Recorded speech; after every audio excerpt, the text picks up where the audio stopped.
Hello प्यारे बच्चों, अब हम पढ़ने जा रहे हैं the physical properties of alkanes.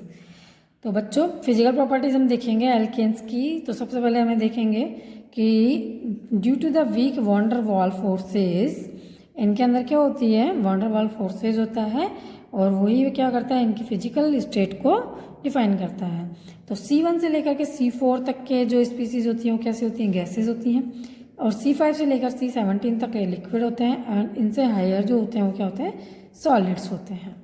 Dipole movement की अगर हम बात करें तो CH very less difference between carbon and hydrogen. जो इलेक्ट्रोनेगेटिविटी है इनके बीच में, क्या इलेक्ट्रोनेगेटिविटी, ठीक है।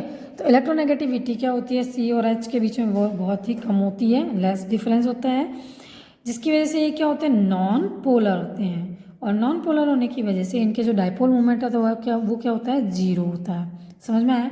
जितनी ज़्यादा पोलरिटी होगी, यानी कि जितना ज़्यादा इलेक्ट्रोनेगेटिव डिफरेंस होगा इनके बीच में, उतनी ही ज़्यादा पोलरिटी होगी और उतना ही ज़्यादा उनका डायपोल मूवमेंट होगा। लेकिन क्योंकि इनकी इलेक्ट्रोनेगेटिविटी डिफरेंस कम है, इसलिए ये नॉन पोलर होते हैं और इसीलिए इनका जो डायपोल मूवमेंट है वो क्या होगा, जीरो होगा। कार्बन कार्बन के बीच में डिफरेंस है ही नहीं है इलेक्ट्रोनेगेटिविटी का, इसलिए इनका जो डायपोल मूवमेंट है वो कैसा होगा, जीरो। सॉल्युबिलिटी, क्योंकि ये नॉन पोलर हैं इसलिए ये इनसॉल्युबल होते हैं वाटर के अंदर, but soluble in alcohols. Water के अंदर तो इनसॉल्युबल होते हैं, क्यों? क्योंकि ये क्या होते हैं, नॉन पोलर होते हैं। समझ में आया? वाटर क्या होता है, पोलर होता है, इसीलिए ये नॉन पोलर जो स्पीसीज है वो पोलर स्पीसीज में डिजॉल्व नहीं होती है, यानी कि इनसॉल्युबल होती है, जबकि ये अल्कोहल्स के अंदर सॉल्युबल होते हैं। ठीक है।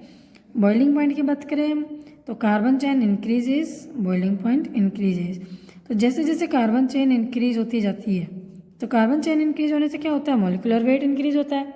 ओके, तो मॉलिक्यूलर वेट इंक्रीज होने की वजह से जो सरफेस एरिया भी इनका इंक्रीज होता है। आप देखोगे जैसे जैसे कार्बन चेन इंक्रीज होती जाती है, इनका जो सरफेस एरिया है वो बढ़ता जाएगा, तो इनका जो बॉइलिंग पॉइंट है वो भी क्या होगा, इंक्रीज होगा। लेकिन अगर ब्रांचिंग होती है, ब्रांचिंग अगर इंक्रीज होती है तो बॉइलिंग पॉइंट डिक्रीज होगा। जैसे आप देखोगे this is the 6 carbon chain, ये क्या है, 6 कार्बन की चेन है।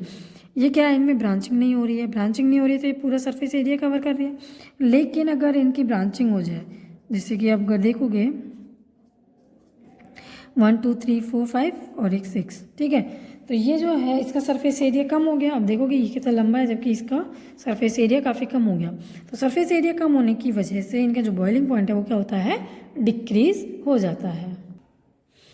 इसके बाद में आप देखते हो मेल्टिंग पॉइंट एंड डेंसिटी। तो बच्चों, मेल्टिंग पॉइंट क्या होता है, आपको पता है कि जब कभी भी कोई सॉलिड स्टेट है वो मेल्ट होती है तो वो क्या कहलाता है, उसका मेल्टिंग पॉइंट। ठीक है। तो मॉलिक्यूलर वेट जैसे जैसे इंक्रीज होगा, कार्बन चेन इंक्रीज होगा, तो मेल्टिंग पॉइंट भी क्या होगा, इंक्रीज होगा।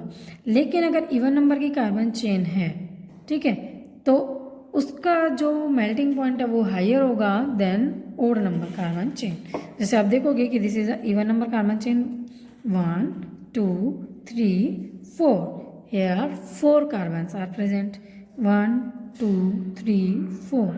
कितने कार्बन की चेन है ये, 4 कार्बन की चेन है। और आप देख रहे हो कि इनका जो अरेंजमेंट है जिगजैग पैटर्न में होता है, और जिगजैग पैटर्न में जब इनका अरेंजमेंट होता है तो आप देखोगे कि ये जो कार्बन चेन है वो किस तरीके से अरेंज है, इस तरीके से अरेंज है। तो इन दोनों के बीच में क्या होता है, एक फोर्स काम करता है इस तरीके से, मतलब ये जुड़े हुए हैं। ठीक है, ये टाइटली पैक्ड है, मतलब ठीक है, टाइटली पैक्ड है, इनके बीच में एक फोर्स वर्क कर रहा है जो कि इनको आपस में जोड़े रखता है। ठीक है, और ये टाइटली पैक्ड होने की वजह से जो इवन नंबर की कार्बन चेन है उनका मेल्टिंग पॉइंट क्या होगा, हाई होगा, मतलब ये इजीली मेल्ट नहीं होंगे। जबकि अगर ओड नंबर की कार्बन चेन है तो उनका अरेंजमेंट ये होता है 1 2 3 4 5। आप देखोगे 1 2 3 4 कार्बन चेन है ये, और ये 1 2 3 4 5 कार्बन की चेन है। तो this is odd number carbon chain. फिर इसके बाद में नेक्स्ट चेन आएगी 1 2 3 4 5। तो आप देखोगे इनके बीच में कितना गैप है, तो इनके बीच में ये गैप है जिस वजह से ये एक दूसरे से अटैच्ड नहीं होते हैं, और अटैच्ड नहीं होते हैं इसलिए इनकी जो बॉन्डिंग है वो वीक होती है, और इसीलिए जो इनका मेल्टिंग पॉइंट है वो क्या हो जाता है, डिक्रीज हो जाता है। समझ में आया? तो इस तरीके से हम देखेंगे कि जो मेल्टिंग पॉइंट है इनका वो क्या होता है, अगर इवन नंबर की कार्बन चेन है तो उनके लिए मेल्टिंग पॉइंट हाई होता है, और जो ओड नंबर की कार्बन चेन है उनके लिए मेल्टिंग पॉइंट लो होता है। ओके, इसके बाद में आती है हमारी केमिकल प्रॉपर्टीज़। तो एल्केन्स के लिए अगर केमिकल प्रॉपर्टीज़ देखते हो आप, तो सबसे पहले देखोगे first substitution reactions. Substitution reactions क्या होती हैं आपको पता है बच्चों, यानी कि जब किसी भी एक एलिमेंट को हटा करके दूसरा एलिमेंट जुड़ जाता है तो वो क्या कहलाती है, सब्स्टिट्यूशन रिएक्शन। तो सबसे पहले हम देखेंगे हेलोजिनेशन। CH4 के साथ में जब Cl2 जुड़ता है in the presence of photos in photo, H का मतलब यहाँ पर क्या है, फोटो, ठीक है, यानी कि लाइट, क्या है यहाँ पे, लाइट। तो लाइट के प्रेजेंस में CH4 Cl2 के साथ रिएक्ट करेगा, क्या बना लेगा, CH3Cl प्लस HCl। इसके बाद में क्योंकि हेलोजिनेशन करते हैं जब हम, क्या होता है, फ्री रेडिकल्स बनते हैं और ये स्ट्रक्चर, ये जो रिएक्शन है वो फर्दर प्रोसीड होती है। आप देखोगे CH3Cl फिर से Cl2 से रिएक्ट करेगा इन द फोटोसिंथेसिस, फोटोनिक यानी कि H लाइट के प्रेजेंस में, और ये क्या बना लेगा, CH2Cl2 प्लस HCl, फिर रिमूव हो जाएगा, वापस से Cl2 से रिएक्ट करेगा, ये CH2Cl2 क्या होगा, Cl फिर से जुड़ जाएगा इससे, और ये क्या बना, और हाइड्रोजन इधर से बाहर निकल के इससे जुड़ेगा, और ये क्या बना लेगा, CHCl3 प्लस HCl। फिर दोबारा Cl2 रिएक्ट करेगा, यहाँ से Cl जुड़ेगा और यहाँ से H रिमूव होगा, CCl4 प्लस HCl। तो आप देखोगे कि जब तक हाइड्रोजन रिमूव नहीं हो जाता है तब तक उसमें Cl ऐड होता जाता है, ठीक है, इसे हम बोलते हैं हेलोजिनेशन। और लास्ट में हमारे पास क्या मिलता है, CCl4 प्लस HCl, ठीक है। और आप देखोगे कि रिएक्टिविटी ऑफ हेलोजेंस क्या है, सबसे ज़्यादा रिएक्टिव कौन है, fluorine, then bromine and then iodine. तो बच्चों आप देखोगे मैकेनिज्म ऑफ हेलोजिनेशन कि एक्चुअल में हेलोजिनेशन जो होता है उसका मैकेनिज्म क्या है। तो इसका जो मैकेनिज्म है वो होता है फ्री रेडिकल, ठीक है, फ्री रेडिकल्स होते हैं। किस तरीके से होते हैं आप देखोगे, फर्स्ट स्टेप जिसको हम बोलते हैं इनिशिएशन। इनिशिएशन में क्या होता है, Cl क्लोरीन जो होता है वो फोटोन के प्रेजेंस में होमोलाइसिस क्लीवेज होता है, एक इलेक्ट्रॉन इधर मूव कर जाएगा और एक इलेक्ट्रॉन इधर मूव कर जाएगा, और ये क्या बना लेगा, Cl रेडिकल, ठीक है। अब ये रेडिकल क्योंकि बहुत ज़्यादा रिएक्टिव होते हैं और ये बहुत ज़्यादा रिएक्टिव होने की वजह से तुरंत क्या करेंगे, अटैक करेंगे। सेकेंड स्टेप होगा प्रोपोगेशन। प्रोपोगेशन में क्या होगा, मिथाइल ग्रुप जो था हमारा, जो हमने रिएक्टेंट काम में लिया था CH4, इस पर कौन अटैक करेगा, Cl रेडिकल अटैक करेगा, ठीक है। फोटोन की प्रेजेंस में जब Cl रेडिकल अटैक करेगा तो ये हाइड्रोजन यहाँ से रिमूव करेगा और क्या बना लेगा, CH3 रेडिकल बना लेगा और ये क्या बन जाएगा, HCl, ठीक है। इसके बाद में ये जो CH3Cl है फिर से किसी दूसरे Cl2 के साथ में रिएक्ट करेगा। इस Cl2 के साथ में जब रिएक्ट करेगा तो क्या होगा, CH3Cl बनाएगा और एक और Cl रेडिकल बन जाएगा, ठीक है। तो बच्चों आप देखोगे कि ये जो रिएक्शन है प्रोपोगेशन के रिएक्शन, इसके अंदर क्या होता है, एक्चुअल में जो रेडिकल होता है वो किसी दूसरी स्पीसीज को क्या करता है, रिएक्टिव करता है, ठीक है। जैसे आप देखोगे यहाँ पे CH4 क्या है, एक न्यूट्रल स्पीसीज है, और लेकिन यहाँ पर जो Cl रेडिकल है वो इसको क्या कर रहा है, प्रेशर कर रहा है और इसको क्या कर रहा है, रेडिकल में कन्वर्ट कर रहा है, ठीक है। तो यहाँ से H निकालेगा, HCl बना लेगा और इसको किस में कन्वर्ट कर देगा, रेडिकल में कन्वर्ट कर देगा। इसी तरीके से जब दोबारा आप देखोगे CH3 रेडिकल है प्लस Cl2 के प्रेजेंस में रिएक्ट करेगा HNu के साथ, तो ये जो Cl2 है यहाँ पर ये रेडिकल इसको फिर प्रोसेस क्या करेगा, प्रेशराइज करेगा, CH3Cl बना लेगा और Cl रेडिकल अलग हो जाएगा। फिर दोबारा CH3Cl है, रेडिकल अटैक करेगा, CH2Cl बना लेगा, HCl बना लेगा, फिर CH2Cl रेडिकल Cl2 रिएक्ट करेगा, CH2Cl2 और Cl रेडिकल बना लेगा। तो ये जो प्रोसेस है वो क्या है, इंटरमीडिएट की प्रोसेस है, यानी कि बीच में जो प्रोसेसिंग होती है वो इस तरीके से चलती रहेगी। और लास्ट जो स्टेप होगा टर्मिनेशन स्टेप। टर्मिनेशन स्टेप में जितने भी रेडिकल्स हैं वो सभी रेडिकल्स न्यूट्रल स्पीसीज बना लेते हैं, ठीक है। तो this is the mechanism of the halogenation, समझ में आ गया। सबसे पहले इनिशिएशन हुआ, यानी कि सबसे पहले होमोलाइटिक क्लीवेज हुआ जिसमें रेडिकल्स बने। रेडिकल्स जो होते हैं फर्दर रिएक्शंस को प्रोसीड करते हैं, दूसरे जो न्यूट्रल स्पीसीज हैं उनको रेडिकल में कन्वर्ट कर देते हैं, ठीक है। और उसके बाद में जो टर्मिनेशन स्टेप है उसके अंदर क्या होगा, जितने भी रेडिकल बने हैं वो सभी रेडिकल आपस में जुड़ के न्यूट्रल स्पीसीज बना लेते हैं। समझ में आ गया सभी को। तो इस तरीके से क्या हो जाती है हमारी हेलोजिनेशन रिएक्शन। इसके बाद में नेक्स्ट है सल्फोनेशन।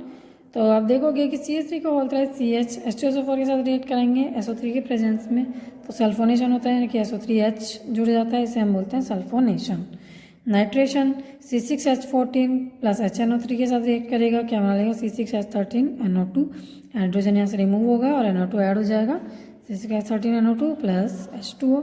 इसी तरीके से अगर बेंजीन रिंग के साथ में HNO3 की रिएक्शन कराएंगे तो यहाँ पे NO2 जुड़ जाएगा और इसे क्या कहेंगे हम, नाइट्रेशन, और H2O रिमूव हो जाएगा। कंब्यूशन जो होता है वो क्या होता है, जब किसी एल्केन का हम कंब्यूशन करते हैं, यानी कि ऑक्सीजन की प्रेजेंस में जब हम रिएक्शन कराते हैं, जैसे कि आप देख रहे हो CH4 मीथेन O2 के साथ रिएक्ट करेगा तो क्या होगा, CO2 और H2O बनाएगा। तो बच्चों आपने कंब्यूशन पहले भी पढ़ा हुआ होगा कि जब कभी भी हम एल्केन का कंब्यूशन करते हैं ऑक्सीजन के साथ में तो हमें जो फाइनल प्रोडक्ट मिलता है वो क्या मिलता है, CO2 और H2O। ठीक है, लेकिन हमें यहाँ पे ये ध्यान रखना है कि जो भी हमें रिएक्शन करानी है उन्हें लास्ट में हमें क्या करना है, बैलेंस करना है। तो आप देखोगे जैसे CH4 की रिएक्शन 2O2 के साथ कराएंगे हम तो CO2 और 2H2O बनेगा। इसी तरीके से C4H10 के साथ में रिएक्ट करवाएंगे O2 के साथ में तो CO2 और H2O बनेगा। लेकिन हमें अगर बैलेंसिंग करनी है तो किस तरीके से बैलेंसिंग करेंगे, आप देखोगे यहाँ कितने कार्बन है, 4 कार्बन है, राइट। 4 कार्बन है तो हमें कितनी CO2 बनानी है, 4 CO2 बनानी है। तो हम यहाँ पर 4 लगा देंगे। ठीक है, ये 4 लगा दिया, 4 CO2 हो गई। इसके बाद में आप देखोगे कि यहाँ पे कितने हाइड्रोजन है, 2 हाइड्रोजन है और यहाँ 10 हाइड्रोजन है। तो हमें यहाँ पे कितना हाइड्रोजन कंप्लीट करना है, 10 हाइड्रोजन कंप्लीट करना है, इसलिए हम यहाँ क्या लगा देंगे, 5। ठीक है, 5 से मल्टीप्लाई करोगे तो क्या हो गया, 5 2 10। तो ये क्या हो गया, 10 हाइड्रोजन कंप्लीट हो गए।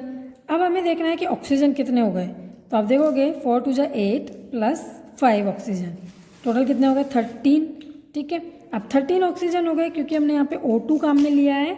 तो O2 काम में लिया तो यहाँ पे जो भी हम नंबर लिखेंगे वो उसका हाफ हो जाएगा। ठीक है, तो 13 क्योंकि एक और नंबर है इसलिए हम उसका हाफ तो लिख नहीं सकते, इसलिए हम क्या कर देंगे 13/2। ओके, इस तरीके से हम क्या कर लेते हैं, इसको बैलेंस कर लेते हैं। ठीक है, तो लास्ट में अगर हम देखते हैं जनरल फार्मूला तो CnH2n+2 कोई भी एल्केन है ये, इसकी रिएक्शन कराते हैं O2 के साथ में तो CO2 बनता है और H2O बनता है। जितने नंबर ऑफ कार्बन प्रेजेंट है उतने नंबर ऑफ CO2 बनेगा, इसलिए हम इसके आगे क्या लगा देंगे, N लगा देंगे। इसके बाद में हम देखेंगे H2O वाटर, तो 2n+2 है यहाँ पे तो n+1 हाइड्रोजन होंगे। ठीक है, n+1 क्योंकि यहाँ पे 2 हाइड्रोजन है इसलिए n+1 से मल्टीप्लाई कर देंगे। और n+1 से मल्टीप्लाई करने के बाद में जब हम यहाँ पर ऑक्सीजन की देखेंगे वैल्यू तो ऑक्सीजन एक तो n और n+1। ठीक है, तो क्या हो गया 3n+1/2। ठीक है, ये फॉर्मूला हम काम में लेकर के भी रिएक्शन को कर सकते हैं। बाकी आप सिंपली क्या करोगे, बैलेंसिंग करोगे, सबसे पहले कार्बन्स चेक करोगे, उसके बाद में हाइड्रोजन्स चेक करोगे, उसके बाद में जितनी भी ऑक्सीजन हो जाएंगी उसका हाफ आप यहाँ पे लिख दोगे। समझ में आ गया। तो कंब्यूशन रिएक्शन के लिए आपको ज़्यादा कुछ नहीं करनी है, सिर्फ और सिर्फ ऑक्सीजन से रिएक्शन करानी है और CO2 और H2O बनाना है। समझ में आ गया सभी को। और जो CO2 और H2O बनेगा उसकी हमें बैलेंसिंग करनी है by the number of CO2 and number of H2O। ठीक है, जितने भी ऑक्सीजन यहाँ पर आएंगी उतने ही ऑक्सीजन हमें यहाँ पे लिख देने और उसको हाफ कर देना। समझ में आ गया सभी को।